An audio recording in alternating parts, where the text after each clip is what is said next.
Bismillahirrahmanirrahim. Assalamualaikum warahmatullahi wabarakatuh.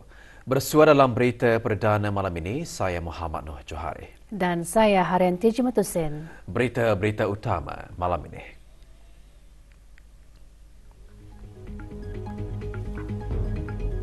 Negara Brunei Darussalam komited menyediakan pelindungan kesihatan sejagat dengan perkhidmatan yang mudah diakses.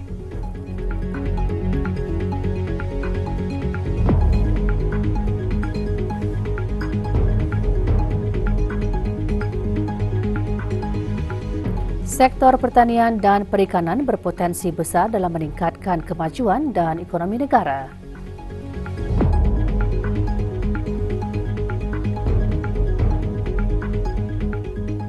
Kementerian Kesihatan dengan kerjasama Kementerian Kebudayaan Belia dan Sukan kini merangka Pelan Tindakan Kebangsaan untuk Warga Emas. Pelan tindakan pelbagai sektor yang mengintegrasikan komponen penuaan dan dimensia itu adalah menggunakan pendekatan Whole of Nation.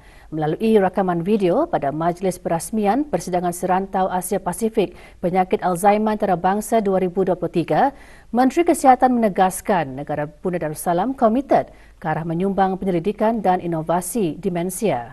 Yang Berhormat Datuk Seri Setia Dr. Awang Haji Muhammad Isham Haji Jaafar berkata, dengan kerjasama antara Kementerian Kesihatan dan Universiti Brunei Darussalam, Pusat Advanced Research mengambil berat terhadap isu berkaitan warga emas termasuk demensia. Kementerian Kesihatan juga giat mengkaji untuk meningkatkan diagnosis, rawatan dan penjagaan demensia di negara Brunei Darussalam.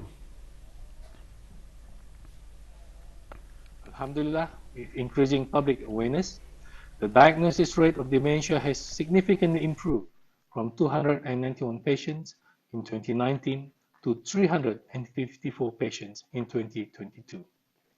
Brunei Darussalam provides universal health coverage with easily accessible health services, including primary care for initial assessment and specialist dementia clinical services from geriatrics, neurology and psychiatry.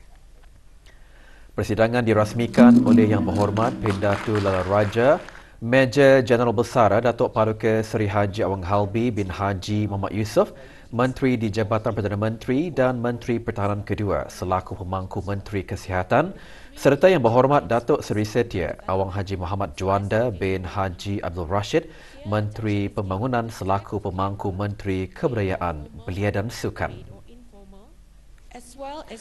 Daeng Haji Nur Rashikin binti Johari, Setiausaha Tetap Kemasyarakatan Kementerian Kebudayaan Belia dan Sukan, dalam ucap tamanya menggariskan mengenai kepentingan untuk mempunyai ekonomi yang mampan dan saksama selain mengukuhkan strategi dalam memeduli warga emas. Persidangan di Pusat Persidangan Antarabangsa berakas diadakan selama 3 hari dan disertai oleh lebih 350 orang dari dalam dan luar negara.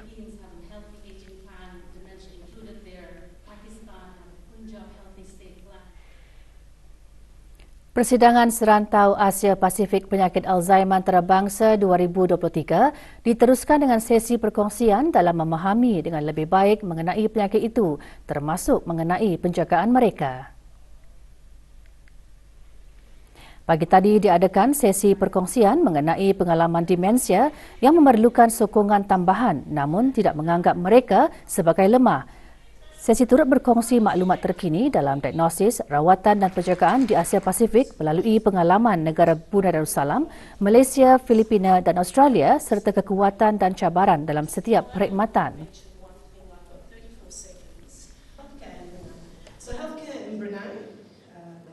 Sementara meningkatnya kadar penyakit tidak berjangkit yang menyumbang kepada peningkatan risiko demensia di negara Brunei Darussalam dikongsikan semasa sesi sebelah petang. Pendekatan kesihatan awam untuk meningkatkan kesedaran dan pengukuhan langkah pengurangan risiko demensia amat diperlukan di negara ini. This low diagnostic rate of dementia may be due to poor awareness. Mesyuarat Rangkaian Pertolongan Cemas Asia Tenggara selama 3 hari melabuhkan tirainya dengan meluluskan resolusi bersama Bandar Seri Begawan. Penyerahan resolusi berlangsung semalam pada majlis resepsi penutupan. Resolusi bersama Bandar Seri Begawan diterima oleh Awang Haji Maswadi bin Haji Mohsin, Setiausaha Tetap Kementerian Kesihatan. Resolusi bersama yang diluluskan termasuk pembentukan komuniti pertolongan cemas bersepadu melalui rangkaian pertolongan cemas Asia Tenggara, berusaha ke arah pengharmonian pertolongan cemas dan mengadakan bengkel garis panduan pertolongan cemas. Mesyuarat meliputi pelbagai kepentingan yang secara kolektif menyokong beberapa resolusi termasuk penubuhan Pusat Kecemerlangan Pertolongan Cemas Asia Tenggara sebagai hub pengetahuan pertolongan cemas bagi masyarakat kebangsaan di rantau Asia Tenggara.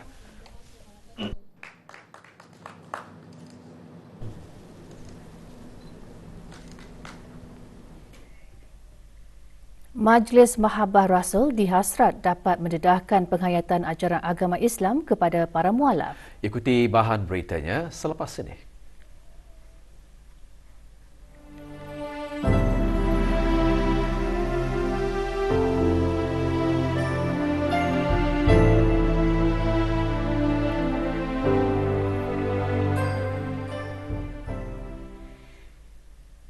Sektor pertanian dan perikanan merupakan salah satu sektor yang berpotensi besar dalam meningkatkan kemajuan dan ekonomi sesebuah negara.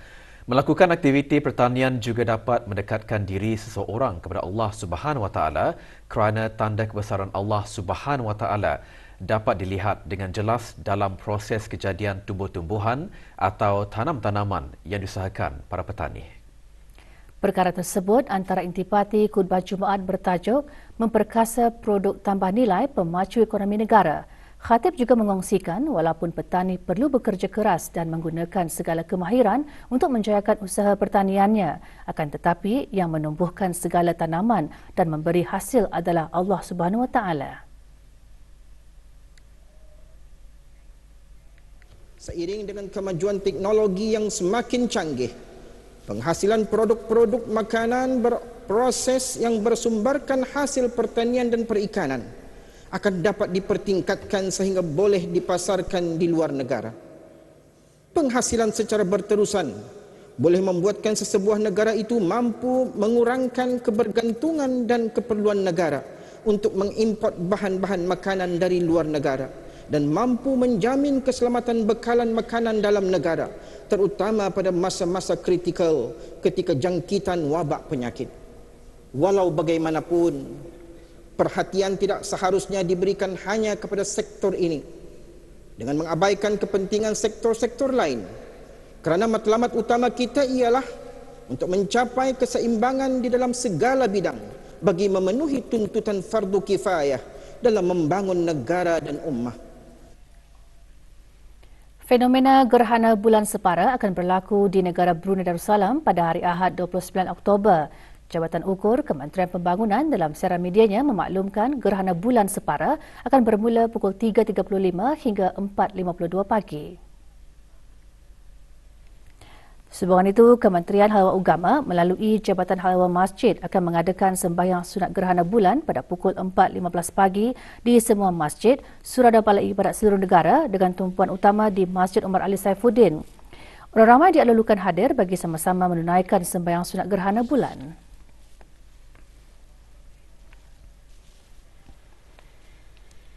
$80 peserta menyertai bengkel kaligrafi Islam Turkiye Anjuran Kedutaan Republik Turkiye yang diadakan selama 2 hari sehingga esok. Bengkel hari pertama diadakan petang tadi di Dewan Bahasa dan Pustaka Berakas.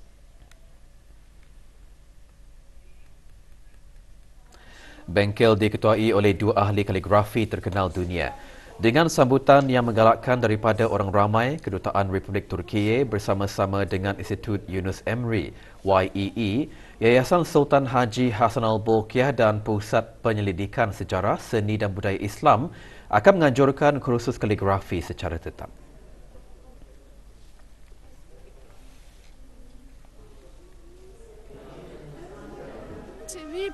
We are planning to continue our Turkish classes. Our Turkish classes started in the last year. We started only with 18 students, but Alhamdulillah we have students more than 200 in every universities, in UTB, UBD, UNISA and KUPU.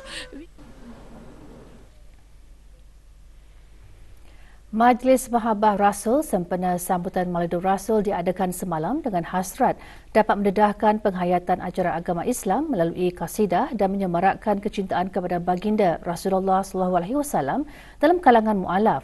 Majlis berlangsung di Bangunan Persatuan Sinar Islam Daerah Belaid. Selain persembahan kasidah dan berselawat, Majlis Anjuran Pejabat Unit Dakwah Daerah Belaid juga diisikan dengan tazkirah bertajuk Manifestasi Cinta kepada Rasulullah SAW. Majlis umpamanya adalah salah satu inisiatif dalam menyebarkan syiar dakwah kepada para mualaf.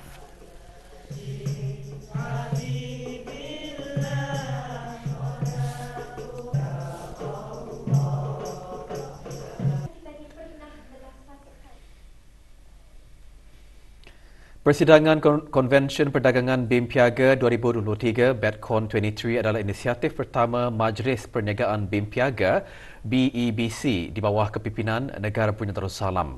BEDCON 23 dianjurkan sempena mesyuarat Menteri-Menteri BIM Piaga kali ke-26 dan mesyuarat berkaitan. Pagi tadi, kru RTB berpeluang meninjau ke Expo BEDCON 23 yang sedang berlangsung di Bridex, Jerudong sehingga Ahad ini. Disertai oleh lebih 200 peserta BEDCON 23, antaranya mengetengahkan pameran business to business dan business to consumer serta perbincangan panel dan business matching yang memfokuskan 5 tonggak strategik BIM Piaga. BEDCON 23 merupakan platform untuk para peniaga memperluaskan rangkaian, mempromosikan produk dan perkhidmatan serta menerokai potensi peluang perniagaan. Starting 25 until now, we see the program on joining the Bitcoin fair is very good. Mostly our a lot customer coming also to try our product. 6 orang suspek ditahan termasuk wanita warga negara asing yang dipercayai menjalankan aktiviti tidak bermoral. Serbuan oleh Unit Siasatan Penupasan Perjudian Jabatan Siasatan Jenayah Pasukan Polis di Raja Brunei pada 24 Oktober lalu menyasarkan sebuah rumah di kawasan Kampung Sungai Hancing. Beberapa suspek dipercayai lelaki tempatan dan warga negara asing masih lagi dalam pencarian dan disyaki bertindak sebagai bapa ayam kepada suspek yang ditahan. Bahan bukti bagi tujuan aktiviti tidak bermoral turut ditemui. Kesemua suspek dikenakan siasatan di bawah kesalahan menawarkan khidmat seks Kanun Hukuman Jenayah Penggal 22. Pengukuran bot-bot yang berdaftar di negara ini akan dilakukan pada 16 November depan. Pihak Berkuasa Maritim dan Pelabuhan Brunei Darussalam MPABD akan melaksanakan pemeriksaan tersebut di kawasan letak kereta Dewan Kemasyarakatan Tutong. Bermula pukul 9 pagi sehingga 3 petang, para pemilik bot dikehendaki sentiasa menjaga keselamatan kapal dan mematuhi peraturan-peraturan perkapalan pedagang, pendaftaran kapal menangkap ikan dan peleseran 2011 dan peraturan-peraturan berkaitan pada setiap masa.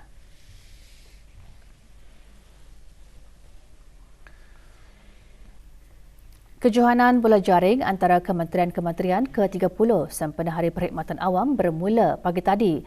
Kejohanan berlangsung di Kompleks Sukan Negara Hassanal Bolkiah, Berakas. 10 kementerian menyertai kategori terbuka dan 3 kementerian menyertai kategori veteran. Kejohanan dianjurkan oleh Kementerian Kebudayaan Belia dan Sukan melalui Jabatan Belia dan Sukan dengan kerjasama Persatuan Bola Jaring Kebangsaan Brunei Darussalam. Kejohanan akan berlangsung sehingga 5 November.